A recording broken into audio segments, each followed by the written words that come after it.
Good morning, dear student. Welcome back to online classes. In previous lecture, I will discuss conversion of temperature and effect of temperature. What mean melting points, boiling point, freezing points, clear? Heat of sublimation. इसके बारे में detail study की। आज हम लोग ये पढ़ेंगे कि इवोपरेशन मीन्स एक ऐसा भी फिनोमिना होता है कि उस लिक्विड के वेपर प्रेशर या बॉइलिंग पॉइंट से बिलो टेम्परेचर पे लिक्विड वेपराइज हो जाता है। उस फिनोमिना को या उस प्रोसेस को हम लोग क्या कहते हैं, इवोपरेशन कहते हैं। तो हम लोग अब आज सीखेंगे कि इवोपरेशन क्या है और इवोपरेशन किस किस फैक्टर पे डिपेंड्स होता है और उसका क्या क्या हम लोग अपने दैनिक जीवन में एप्लीकेशन करते हैं, इसके बारे में हम लोग सीखेंगे। क्लियर? जैसे फर्स्ट टाइम हम लोग ये जानेंगे what do mean by evaporation. Evaporation तो अगर आपसे पूछ दिया जाए कि इवोपोरेशन क्या है तो आप कहोगे व्हेन अ लिक्विड, ध्यान देना बेटा, when a liquid change into vapour, change into vapours below the boiling point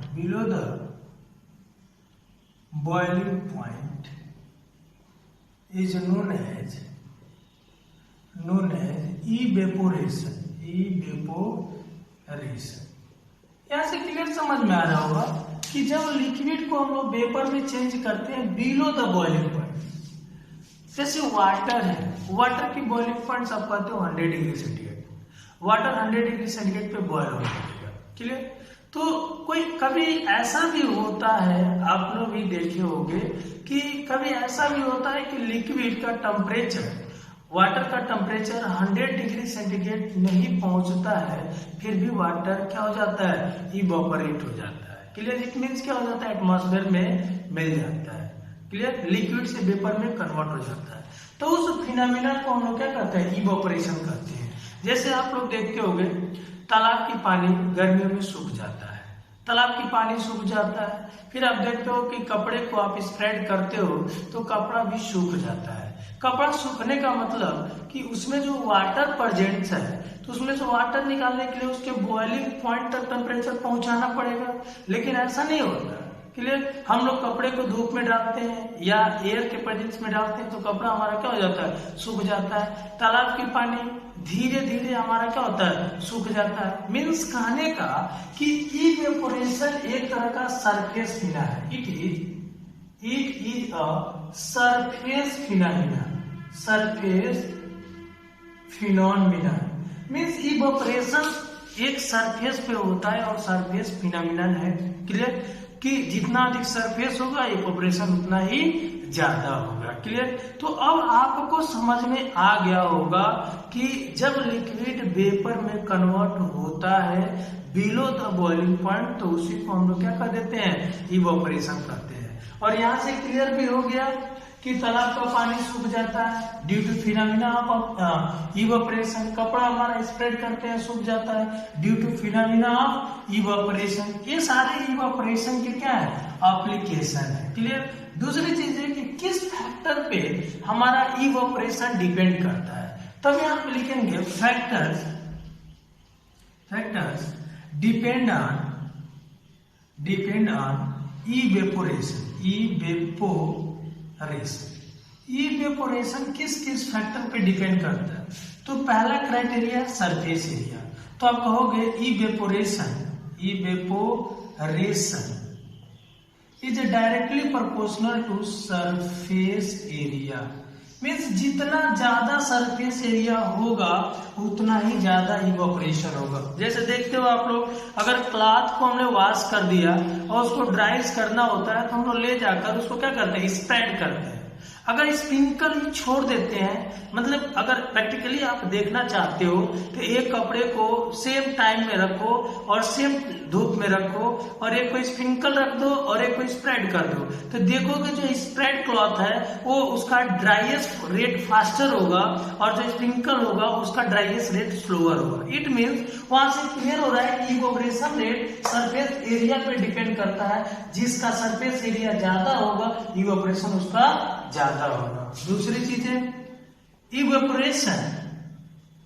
evaporation directly proportional to temperature. जितना ज्यादा टेम्परेचर होगा इवेपोरेशन उतना ही ज्यादा होगा। बस ये ध्यान देना है कि उस लिक्विड के बॉइलिंग पॉइंट तक टेम्परेचर राइज न करे। Clear? More temperature more evaporation, but ये ध्यान दें कि उस टेम्परेचर उस लिक्विड के बॉइलिंग पॉइंट तक राइज न कर पाए। क्यों? क्योंकि बॉइलिंग पॉइंट से नीचे टेम्परेचर पे ही इवेपोरेशन होगा। बॉइलिंग पॉइंट के जब ऊपर जाएगा तो उसको हम इवेपोरेशन नहीं कहेंगे, बॉइलिंग पॉइंट्स कहेंगे। क्या कहेंगे? बॉइलिंग पॉइंट्स कहेंगे। तीसरी condition evaporation it inversely proportional to humidity. Humidity क्या होती है? एटमॉस्फेयर में नमी। एटमॉस्फेयर की जो नमी है उसी को हम लोग क्या कहते हैं? ह्यूमिडिटी कहते हैं। क्लियर? तो अगर एटमॉस्फेयर में ह्यूमिडिटी ज्यादा होगा तो इवेपोरेशन कम होगा। जैसे आप लोग देखते हो कि इस समय ह्यूमिडिटी क्या है? ज्यादा है, तो इवेपोरेशन क्या होगा? कम होगा। सॉरी, ह्यूमिडिटी ठंडी के मौसम में या विंटर सीजन में ज्यादा होता है तो इवेपोरेशन कम होता है, और इस समय ह्यूमिडिटी कम है तो इवेपोरेशन क्या होगा? ज्यादा होगा। तो एटमॉस्फेयर में नमी जितना ज्यादा होगा ह्यूमिडिटी उतनी ही क्या होगी? ज्यादा होगी। एटमॉस्फेयर में नमी जितनी कम होगी ह्यूमिडिटी उतनी ही क्या होगी? कम होगी। और एक चीज यहाँ से क्लियर हो गया कि ह्यूमिडिटी इवेपोरेशन के क्या है? इनवर्सली प्रोपोर्शनल है। चौथा जो पॉइंट्स है इवेपोरेशन is